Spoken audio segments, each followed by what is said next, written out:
ఏపీలో అసెంబ్లీ సమావేశాలు నిర్వహించబోతున్నారు. ఈ నెల 24వ తేదీ నుంచి అసెంబ్లీ సమావేశం కాబోతుంది. దీనికి ఒక్కరోజు ముందు సచివాలయంలో ఏపీ క్యాబినెట్ సమావేశం అవుతుంది. అంటే మంత్రులందరూ కూడా సమావేశం అవుతారు. అసెంబ్లీ సెషన్స్లో తీసుకోవాల్సినటువంటి నిర్ణయాలు ఏంటి, కొత్తగా ఏ బిల్లులు ప్రవేశపెట్టాలి అనేటువంటి అంశాల మీద ఒక ఏకాభిప్రాయానికి వచ్చేటువంటి అవకాశం ఉంది. అయితే ఈ అసెంబ్లీ సమావేశాల్లో మొదటి రోజు గెలిచినటువంటి ఎమ్మెల్యేలతో ప్రమాణ స్వీకార కార్యక్రమం ఉంటుంది. వాస్తవానికి 19వ తేదీ అంటే రేపు అసెంబ్లీ నిర్వహించాలని ముందుగా అనుకున్నప్పటికీ కూడా బక్రీద్ హాలిడేస్ ఉన్నటువంటి నేపథ్యంలో గవర్నర్ అందుబాటులో లేనటువంటి కారణంగా 24వ తేదీకి అసెంబ్లీని వాయిదా వేసినట్లుగా తెలుస్తుంది. 24న అసెంబ్లీ సమావేశం అవుతుంది.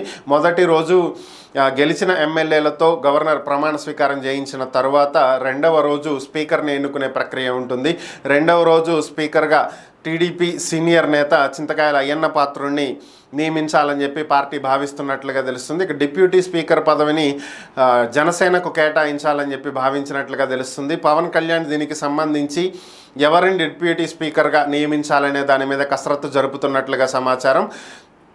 ఇక ఎవరిని నియమిస్తారు అనేది అయితే చూడాల్సి ఉంది. ప్రస్తుతానికి ప్రొటెం స్పీకర్గా మాత్రం టీడీపీ సీనియర్ నేత గోరంట్ల బుచ్చయ్య చౌదరి గారు వ్యవహరిస్తారని తెలుస్తుంది. చీఫ్ విప్గా ప్రభుత్వ విప్గా ధూళిపాల నరేంద్ర గారిని నియమిస్తారనేది సమాచారం. మరి ఓవరాల్గా 24న అయితే అసెంబ్లీ సమావేశం కాబోతుంది.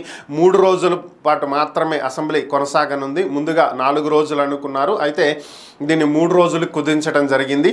మొదటి రోజు ఎమ్మెల్యేల ప్రమాణ స్వీకారం, రెండవ రోజు speaker, deputy speaker, chief whip ఎన్నిక, 3వ తేదీ ఏదైనా బిల్లులు అలాగే బడ్జెట్ ప్రవేశపెట్టి ప్రస్తుతం జరగాల్సినటువంటి కార్యకలాపాలు, ప్రభుత్వ కార్యకలాపాలకు ఆటంకం కలగకుండా పూర్తి స్థాయి అసెంబ్లీ నిర్వహించడానికి ముందు అప్పటి వరకు ఒక టెంపరరీ బడ్జెట్ని ప్రవేశపెట్టి దాన్ని ఆమోదించుతారు.